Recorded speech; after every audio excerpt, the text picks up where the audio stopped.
I'm very happy and proud to be able to share the results with you of our very first Vlerick Rising Star Monitor, which we developed together with Deloitte, Belgium. In this monitor, we focus on the topics of founding team composition and remuneration.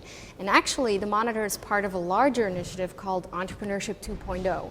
And with this initiative, we very much want to support young high potential ventures in their path to rapid growth. So help them deal with some of the key issues that they struggle with in their scaling up process. And the way that we do that is basically through two big chunks of activities. One is through our research, the monitor, but another big chunk of what we do is what we call round tables. So those are basically workshops we provide to a select group of scale-up entrepreneurs where they very much kind of learn from and with one another about those key issues. Think internationalization, financing, and of course founding team remuneration and composition. So it's through those activities that we really hope to build and strengthen the community of scale-up entrepreneurs in Belgium. So first important finding in this monitor is we actually very much targeted young ventures, meaning maximum 7 years old, but ventures that have high growth potential. Now what we found is it's not because you have the potential to grow, but that necessarily also means you have the ambition to grow. Quite the contrary, actually. We found that about 2/3 of those high potential ventures have relatively low growth ambitions. To give you an indication of what that means, a venture with low growth ambition, for instance, wants to add around 9 employees 5 years from now. If you look at a venture with high growth ambition, that 9 goes up to 34 employees. So quite a big difference in terms of how big they want to become. And we see it has additional implications as well. And so you see that the high growth ambition ventures, which we also call scale-ups, are for instance way more innovative than low growth ventures. They have a different financing structure. So for instance, they tend to rely more on external funding like subsidies or venture capitalists and angel money. And we also see a couple of differences when it comes to their founding team remuneration and composition, which I'll go into later on. A second key finding of our monitor focuses on how founding teams are composed. And actually what we find is the vast majority of young high potential ventures is indeed founded by a team. So around 3/4 of those ventures tend to be founded by a team, and especially so teams that consist of prior co-workers. And that's actually a good thing, right? Because it means that founders or co-founders know one another prior to founding this particular venture. It means you've at least had a chance to work your way through difficult professional situations, which heightens the chance that you're going to be able to do so in the future. So that's actually something we found that we find is an extremely positive thing. The third key finding of our monitor is related to how teams deal with one another. And what we find there is that most founding teams clearly have this kind of we're in this together mindset. And the way that you see that is, for instance, a lot of founding teams do things like they split the equity equally amongst co-founders. They make most of their decisions by consensus.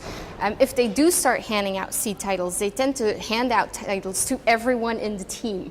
And quite a big proportion of founding teams actually have 2 CEOs.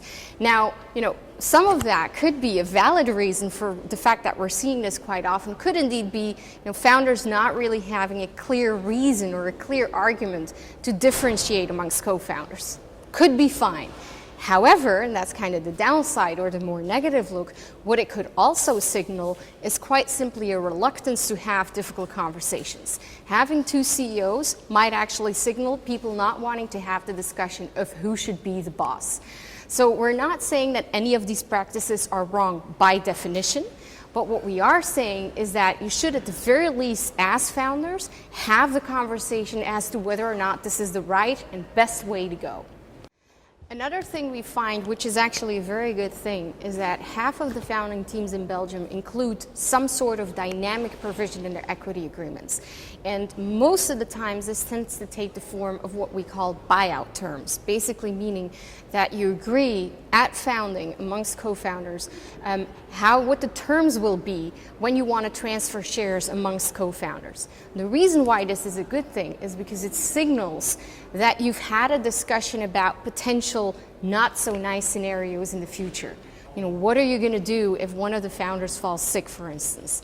Those are important conversations to have. Of course, it means also half of the teams have not had this conversation, and that's actually more problematic. We see that of the teams that do not have any sort of dynamic provision, the vast majority of them have also not discussed potentially even including them. So that's kind of the advice that we want to give you. At the very least, we're not saying you need to have those terms, even though we would advise it, but at the very least, you need to have a discussion about whether or not to have them.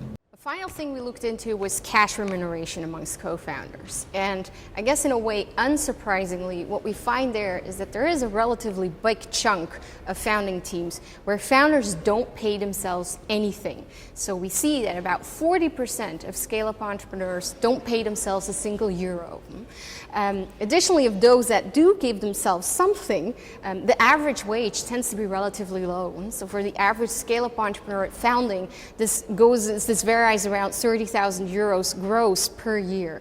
And I think it's important to share this insight because it shows, if, especially for future kind of wannabe scale-up entrepreneurs, I think it's important to be realistic, to enter into this adventure eyes wide open, not just being mentally prepared for the fact that you're not going to be earning a lot of money initially, but also being financially prepared.